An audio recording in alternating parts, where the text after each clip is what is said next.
Друзья, всем привет, всем пчелам.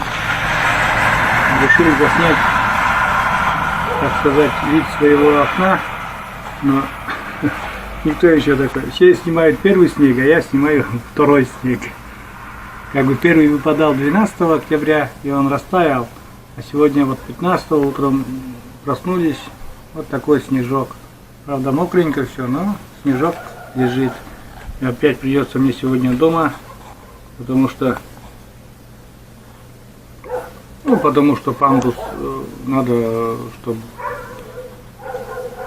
вот этот наледь, вся это все убралась. И только поэтому после этого буду ездить, хоть даже и зимой. А сейчас там очень скользко и не рискну выходить на улицу. Ну же, ребята, сезон рыбалки у меня, наверное, закончился. Толком не успел закрыть, там положено со всеми делами. Не знаю, может и растает еще, может и будет тепло. Ну, скорее всего, уже вряд ли. Вот, и я не знаю даже, когда потом я смогу выбраться на рыбалку, там, на зимнюю рыбалку. Но мне бы хотя бы до опушки или до речки съездить. Это надо будет сделать, там как шуга идет, заснять, это очень интересно тоже.